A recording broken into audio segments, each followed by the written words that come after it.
Welcome on in, football fans. It's your boy Gsluke here with our Week 3 DFS and prop preview out there for Sunday's main slate. So going to break down, first off, 3 of the top stacks that I'm looking at in my GPP lineups, give you a taste of the kind of game environments I'm trying to get over the field on out there for Sunday. And then when we go to the prop side of things towards the second half of this video, going to break down 4 props that I'm looking at over there on Underdog and Prize Picks that are value and that I've already taken in prop slips myself. So a lot of things to talk about. Let's not waste any time at all. It started off first off with a look at those top stacks of the week. This week, we're going right back to CJ Stroud. So last time out ended up being one of our top stacks out there week 1. And out here in week 3 is also in one of the higher total games against the Minnesota Vikings, but is not as chalky as what you have with the Sam Darnold, which would be surprising given the prolific numbers that CJ Stroud has been posting. But because he is so much cheaper, Sam Darnold that is, down there at $5,500, you've got him at nearly twice the ownership of a CJ Stroud. So there are certainly going to be pros and cons to getting to any play in DFS. The one major quote-unquote con I would say here would be the price tag out there with CJ Stroud, but there's a ton of value available at both the running back and wide receiver position. It is going to open up all the salary that we'll need. So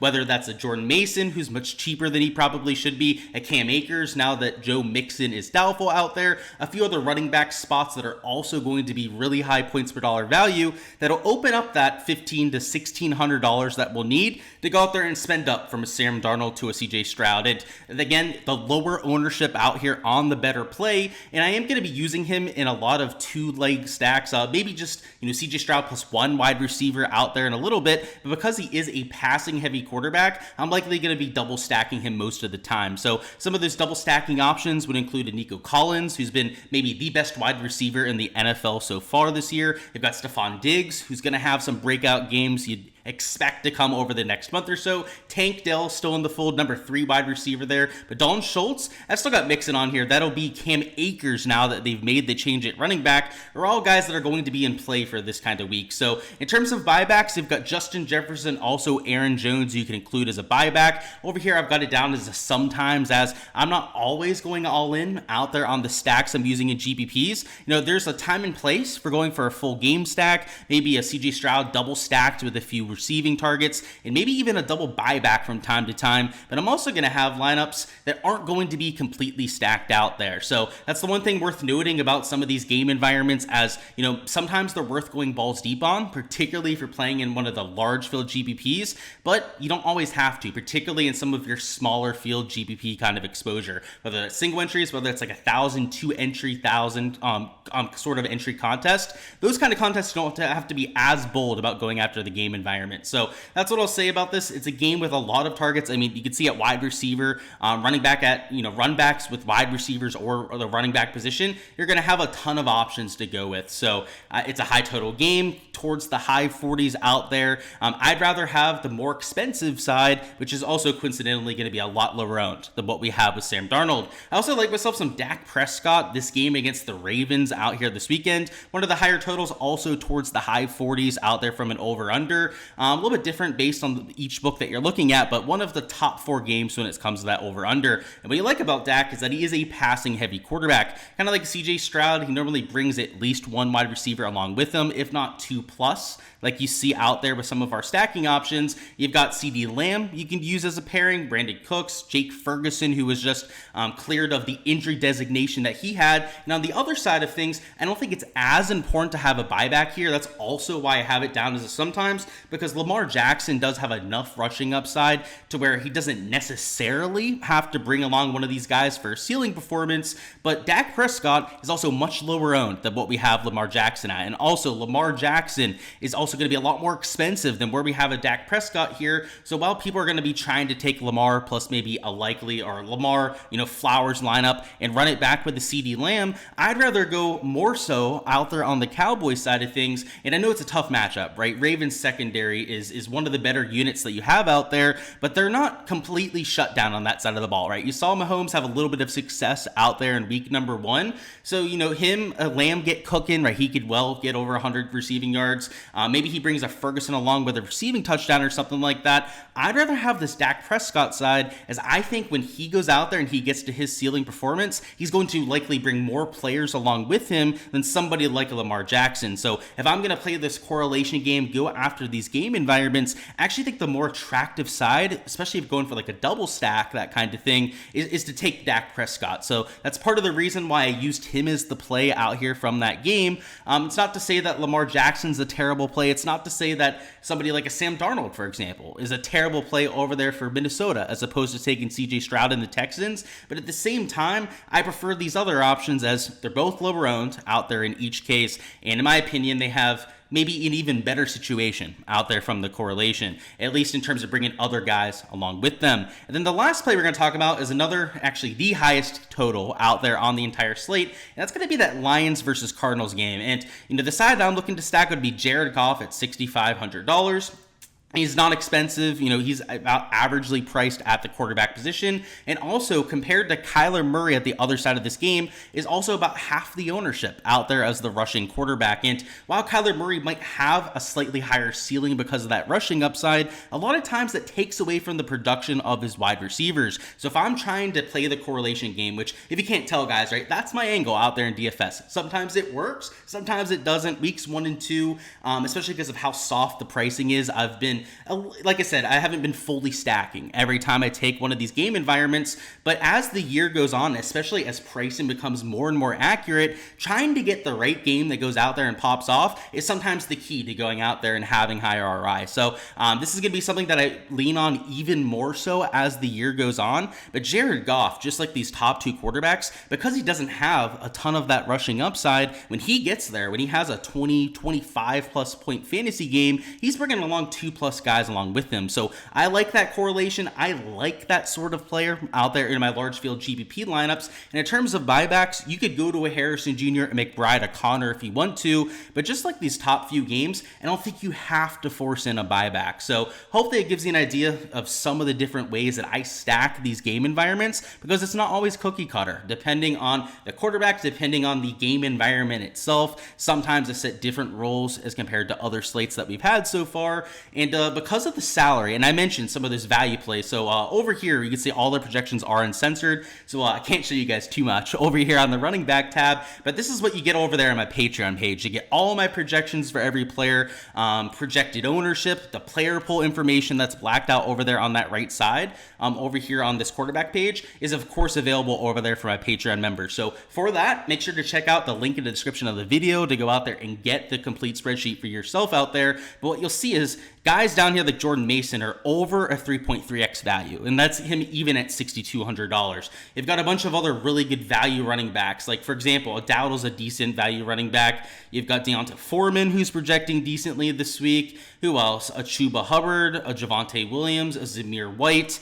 You just had Joe Mixon, who got rolled out for this week. So Cam Akers, it's not reflected on this update. The update on Patreon actually has this updated. I'm not sure why the one for the video wasn't updated before I went live here in recording, I should say. But yeah, he's over an 11-point projection. Actually, even like a 12-point projection out there in my projection. So you're going to have the ways to go out there and save that salary. And, to tie back to the quarterback conversation, you're going to have the salary to do a double spend up with elite tier options from a team. If you want to go Goff and then mix in a St. Brown, maybe even Laporta, a premier option out there at tight end, you're going to have the salary to do it on this kind of slate. So, I'm trying to target these game environments, trying to get some of that correlation available, and then I'm going to hammer home some of those values that you'll see over there on the Patreon page. So that's how I'm attacking this kind of slate, definitely going after that correlation. And the larger the contest, the more and more I'm going to incorporate that correlation angle. And now for the prop side of things. So we're going to start off over here on Prize Picks. We're going to go through two props that were catching my eye early in the week. So first off, we got this Amon-Ra St. Brown over 6.5 receptions, which is something that I was going after with, first off, a little juice towards the over, depending on which book you're looking at. It's in the -125 to -140 range for the over, depending on which site you're using.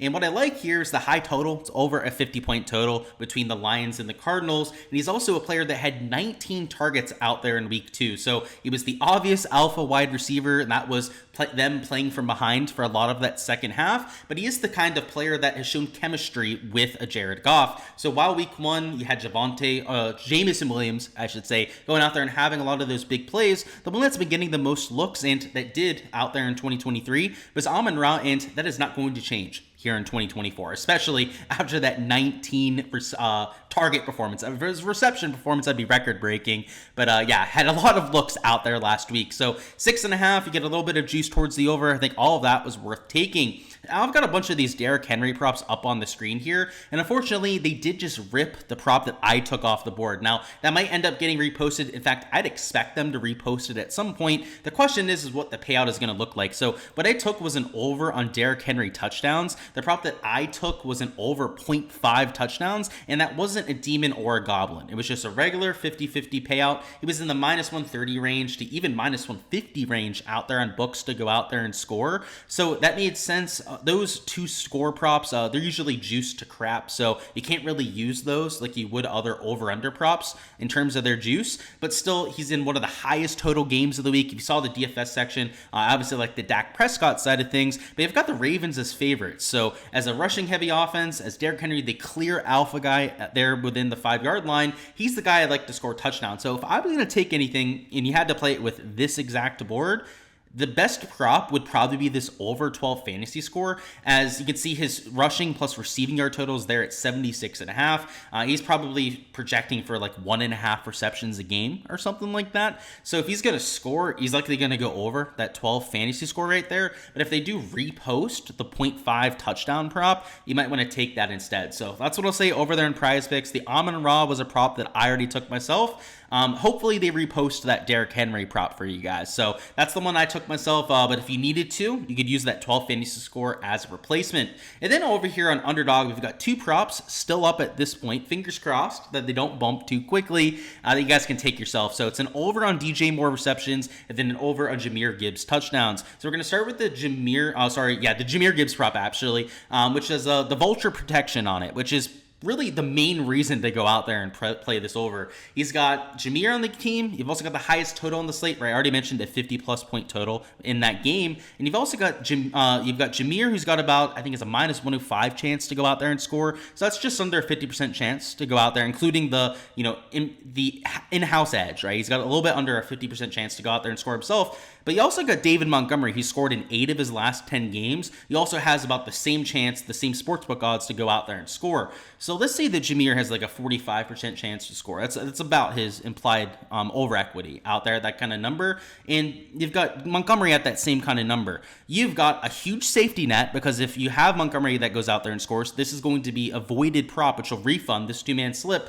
And then you've got the 45% chance that he's going to go over that prop. So in the past, by the way, the rules for the vulture protection are that quarterbacks don't count if they go out there and sneak it in. So that is the one caveat that you have to keep an eye on. But when you have a backup running back like Montgomery that has such high touchdown equity, these are the kind of situations that you really want to attack. So that's why I took the over in Jahmyr Gibbs. It made a lot of sense with that extra protection. And he's already the running back on the team that's favored in the highest total game of the week. So you'd already want to be looking at him for that touchdown prop to begin with. And then this DJ Moore prop, you have Keenan Allen, who was rolled out there for the Bears. That was the case week 1. DJ Moore was the most targeted wide receiver out there for the Bears. Week 2, I should say, out there when he was the most targeted player. Week 3, it's a tough matchup against the Colts. The Colts are favored out there against the Bears. A close game, I should say. I think it depends on the book you're looking at, who's actually favored between those two teams. But you've got Caleb Williams, who's been pretty inconsistent to this point, and a lot of his offense, I'm going to put offense in quotes, have been set up plays to guys like DJ Moore. He's had to get the ball out quick. The offensive line has not held up their end of the bargain. And you've had a lot of screen passes to guys like DJ Moore. They've also got DeAndre Carter out there on the team, who's been, I believe, the second most targeted wide receiver out there in Chicago. And coincidentally, he's another yards after catch guy. Another guy who's going to, have short, average depth of target. Not going to be the kind of guy who has to get the ball 10, 15 yards downfield. But DJ Moore, he is capable of that downfield production, right? He has that element to his game, but he's also a really good yards after catch wide receiver. So that's why I trust DJ Moore here, because he's going to have some of those setup plays for him. And because he's a little bit of a hothead too. He's very adamant about getting the ball out there when he's playing. I expect that he's going to have some setup plays, right? He's the kind of guy that you have to game plan for. Offensive coordinator has to try and get the ball early. They go out there and keep him engaged out there from week to week. So I have him there at 5 receptions. He's at 5.5 on a lot of books. If you get the 5, there's a lot of push equity at that kind of number. And then I think as the week goes on and people start to react to that Keenan Allen news, you might see this get closer to even money at 5.5. So if this were to bump from 5 to 5.5, that would make this solid value. But even as is, you have that push equity out there at 5, and given the injury situation and the propensity of him to go for him for targets is why I took it out there for my exposure. So that's a little 2-man you can take for 3x over there. Again, I really like the vulture protection on the Jahmyr Gibbs. Hopefully they repost that touchdown prop over there for Derrick Henry, but if not, you can take this 12 fantasy score as well. And as I said before, the Patreon page is the place to find all my behind the scenes content. So whether it's the DFS sheet that you guys saw before, completely uncensored, or all of my prop slips over there on Underdog or Prize Picks, make sure to check out the Patreon page for that. There's a link in the description of the video, and on there is where I'm posting all my exposure as soon as I take it. So sometimes there are bumps, particularly when we're taking yardage kind of props. Last video we had guys like Mike Williams, also Demario Douglas, but the whole 4 or 5 yards by the time I got the lock. And by the way, I went out there and greened out that slip too. So if you want to catch all of that value before any of that happens, you want to get all of the best exposure, all of my exposure for any given week, make sure to go ahead, check out the link in the description. But that's all we've got out there for props. Best of luck. Hopefully we can cash out on these 4 spots. That is all I've got for the week 3 DFS and prop preview. Before you hopping out of here, go ahead, smash that like button for me, and also go ahead, subscribe to the channel so you don't miss any of the content to come. Next video will be a Monday Night Football preview, so make sure to stop on by for that, for all the takes out there for Showdown and Props Monday, as well as the rest of the content throughout the season. So we're gonna have main slate videos every single week. We have Monday Night Football, Thursday Night Football previews